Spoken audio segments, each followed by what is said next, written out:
বৃহস্পতিবার ভোরে ইউক্রেনের রাজধানী কিয়েভে মুহুর্মুহুর বিস্ফোরণ। আবাসিক এলাকায় আছড়ে পড়ে একের পর এক ক্ষেপণাস্ত্র ও ড্রোন। চারদিকে আতঙ্ক।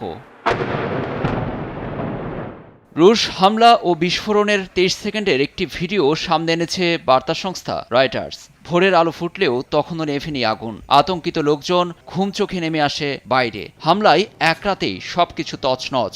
একটু আশ্রয়ের খোঁজে অনেকেই ঠাঁই নেন মেট্রো স্টেশনে।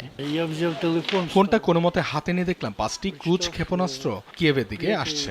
স্ত্রীকে জাগানোর চেষ্টা করতেই বিস্ফোরণ। চোখ খুলে দেখি সব শেষ। আমার মেয়ে এখন হাসপাতালে। ইউক্রেনের সঙ্গে যুদ্ধবিরতিতে পৌঁছাতে রুশ প্রেসিডেন্ট পুতিনকে মার্কিন প্রেসিডেন্ট ডোনাল্ড ট্রাম্প 10 দিনের সময় বেঁধে দেওয়ার পরপরই এমন ভয়ঙ্কর হামলা। মস্কো তা না করলে কঠোর পরিণতির মুখোমুখি হতে হবে বলেও হুঁশিয়ারি দিয়েছেন তিনি। এই যুদ্ধ বন্ধ করাটা ট্রাম্পের জন্য সত্যিকারের বড় এক চ্যালেঞ্জ। এর মধ্যে যুক্তরাষ্ট্রের সঙ্গে বৃহৎ অস্ত্র চুক্তির মূল নীতিগুলোর অনুমোদন দিয়েছেন ইউক্রেনীয় প্রেসিডেন্ট জেলেনস্কি। বৃহস্পতিবার ভিডিও বার্তায় তিনি মনে করেন, চুক্তিতে না পৌঁছালে রাশিয়ার উপর আরও অর্থনৈতিক নিষেধাজ্ঞার প্রয়োজন।